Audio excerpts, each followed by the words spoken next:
ও তুই লাল পাহাড়ের দেশে যা, রাঙা মাটির দেশে যা, এখানে তোরে মানাইছে নাই রে,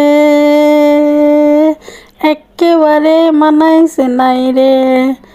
কি ভাবছেন আমি সিলেটে চা বাগানে সে লাল পাহাড়ে রাঙামাটির গান গাচ্ছি কি জন্য? আবার মনে মনে ভাববে না যে আমি হচ্ছে সিলেটে চা বাগানে চলে আসছি। ও মাই গড, এটা কোথায় জানেন? এটা হচ্ছে খাগড়াছড়ি। খাগড়াছড়িতে চা বাগান আছে। আমি ছোট থেকে বড় হয়েছি, এত বড় হয়ে গেছি কখনো শুনছি না যে খাগড়াছড়িতে এত বড় বড় আর এত সুন্দর চা বাগান আছে। তো হ্যালো গাইজ, আমি তো জানেন আপনারা হচ্ছে খাগড়াছড়িতে আসছিলাম। তো খাগড়াছড়িতে ঘুরে ঘুরে ঘুরে ঘুরে অনেক কিছুই দেখছি, দেখাচ্ছি, আরও সামনে ইনশাল্লাহ দেখাবো। তো বিশ্বাস করবেন না, আমি এখন সিএনজিতে আছি, সিএনজি দিয়ে আমি হচ্ছে যাচ্ছি। তো এখানে যে এত সুন্দর চা বাগান আছে আমি তো মানে দেখা পুরো অবাক হয়ে গেছি।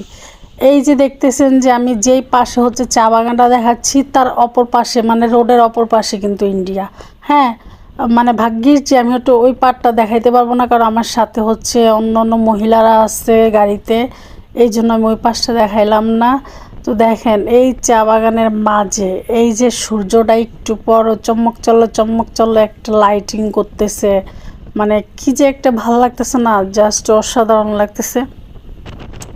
তো চা বাগান যে শুধু সিলেটে থাকে বা শ্রীমঙ্গলে থাকে তা না। হ্যাঁ, দেখেন আজকে যারা না জানেন, যারা না দেখছেন তারা দেখে ফেলেন যে হচ্ছে খাগড়াছড়ি তো চা বাগান থাকে।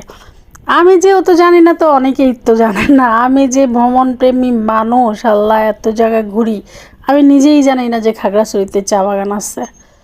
তো আজকে আপনাদেরকে দেখাই দিলাম, বিশ্বাস করবেন না অসাধারণ লাগতেছে। চা বাগানটা দেখতেছেন না, অনেক বড়। ভিডিও তো অত বড় দিলে তো আপনারা দেখতে পাবেন না, যত দূর আমি ভিডিও করছি তত দূর হচ্ছে এই চা বাগান আর চা বাগান। অসাধারণ লাগছে এই যে আমার চা বাগানটা। মনটাই চাইছিল কি হচ্ছে মানে সিএনজি থেকে নামে তারপরে হচ্ছে আমি সামনাসামনি ভিডিও করি, কিন্তু ভাগ্যের বিষয় যে একদম আমি রিজার্ভ করে নেই সিএনজিটা। এটা আর অন্য অন্য মানুষ আছে, এই জন্য আমি আমার নামতে পারি নাই গা। কি অপূর্ব দৃশ্য দেখেন, অনেক দূর যাবেন, অনেক দূর, কত দূর যাবেন আপনি শুধু চা বাগানের চা বাগান দেখতে পারবেন। আর এইখানে যে মানে দৃশ্যগুলো, চারিপাশের দৃশ্যগুলো, মাই গড, এই যে মিডিলে আবার হচ্ছে গ্যাপ দিছে যে এখানে চা বাগান নাই। হ্যাঁ, এই রাস্তার পাশে যে ধান জমিন বা রাস্তার ফাঁকে ফাঁকে মানুষ মাঝে মানুষ, আর এই যে খাগড়াছড়ির যে রোডটা এখন যে নতুন করতেছে, তো সম্পূর্ণ তো পাহাড়ের উপরে চলাফেরা, ভাঙা রাস্তা মাস্তা এখনও আছে, কাজ চলতেছে।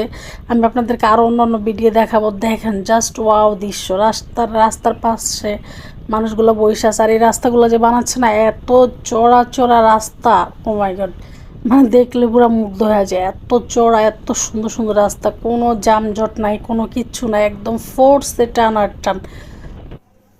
এত ভাল লাগে না এই জায়গাগুলো আমার। তো দেখেন এই যে মাঝে একটা গ্যাপ আইসা যে হচ্ছে আবার আরেকটা চা বাগান চলে আসছে। বললাম না এখানে আরও অনেকগুলা চা বাগান আছে।